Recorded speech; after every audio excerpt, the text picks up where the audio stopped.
to explain CHRV and me. What is my involvement in CHRV? Because I have been asked to say a few words here. I'm a business owner, a vivid follower of the domestic and international affairs. I have a fairly very good understanding of how the Western democracies work. Sadly, and unfortunately I should say, the Western democracies works only the best interest of geopolitics as well as the economic gains. It is sad, but it is the truth. If you go back and look at it, what is happening in Africa or Middle East, that will explain itself. So I'm trying to explain it with 5 W's, trying to say that what is CHRV all about. CHRV is a grassroots organization. It's a byproduct of the 2009 after the war.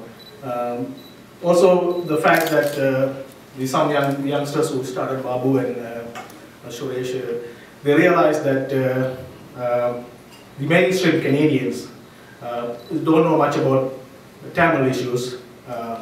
I have another slide because of the successful PR war gauged by the Sri Lankan government, because they have the limited fund. I will talk about it in the next slides. No, go back. See, so no. So CHRV's mission is to give a voice for the voiceless. We have heard passionately, Jeevan mentioned that.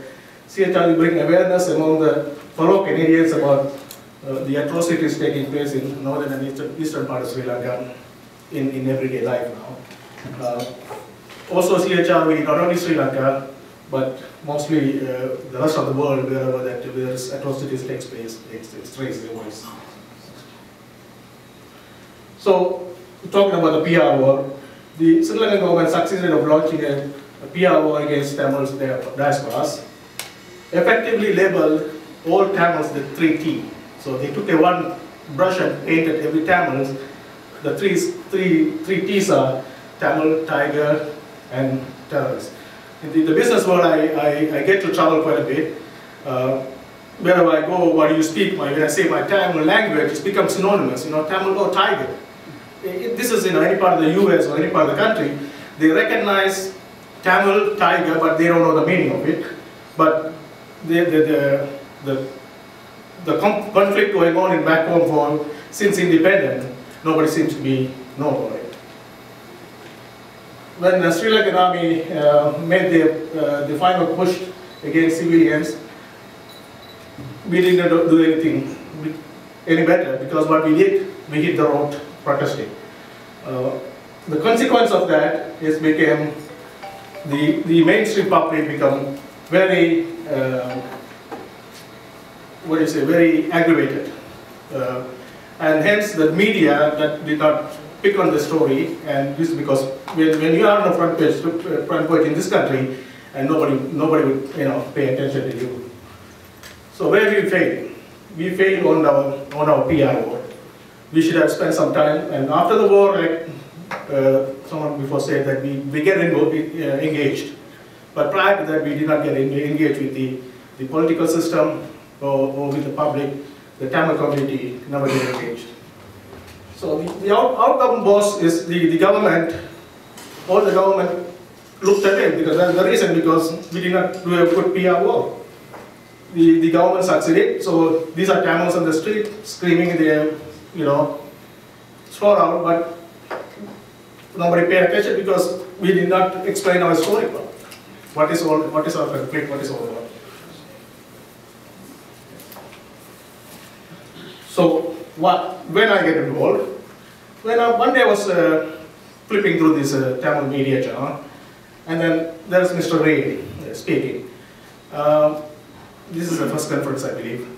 So when I looked at it, he's talking about what had happened in the airport in Sri Lanka for him. And then what catch me is the logo behind. And I looked at it, and I said, what's going on? He's talking about Sri Lankan Tamil, but there's no T in this logo. So it's really impressive me. And I watch it and then said, here are some youngsters thinking outside the box. Because we always have a TN and Tamil. So there's somebody that how the system works, and here's somebody who figured out how the PR ought to be won. Right? So I said to myself, these kids are thinking outside the box. Yes. So where? Then I was the same evening. I was at an event. I call it a Three Amigos, which is Babu, Mohan Markandeya, and Suresh Kumar. Actually, it's Paul Kalandra's fundraising event. So this is three Tamil youths standing on the corner. So I went out to say, okay, meet and greet and say hi. So Mohan explained to me as a successful businessman. Suresh also said that what he did. And then Babu here pulled the car out, and then I showed a very distinguished logo. Then I said, well, this is what it is. I was curious about this, what is it? So he's explained that, there's some youth get together, and then because I said, listen, okay. So I listened him out the whole story, what he did. He quit his job, and he is working 100% for this organization. So that really impressed me.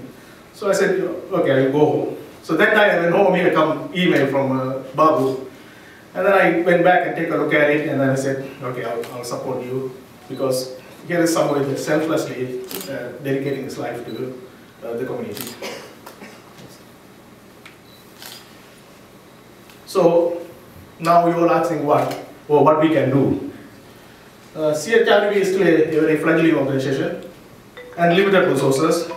Of course, the dedicated individuals who are 100% dedicated to the organization have done a decent job educating decision makers, as Patrick was mentioning earlier, and public as a mainstream so we have done a very good job bringing up this kind of what is happening in Sri Lanka to the light. And also we want to continue to do the good work. Now we are here to ask you for your support to continue the job. So I think some of you already know about CHRV very well, and some of you new here, and we look forward to working with you and increase our mass. And the reason behind it, we figured out the formula, how it works. The formula, we know how you can get things done in this country. It is not by standing on the street and screaming. It is talking to the decision makers and educating the public. That's the only way we can get it. To do that, we need to wage a PR war. It's still the Sri Lankan government pouring so much money into, the tigers are dead, but still trying to bring up some, resurrecting their name, and then they keep going. And you're saying you won the war, no tigers, but still there are people affected by certain comments and certain Sri Lankan government. Now we are the enemies. Sri Lankan government is looking at the diaspora as the enemies now. How can they label us and sideline us? This is their PR war that's going on. We need to fight back. We need your support. Thank you.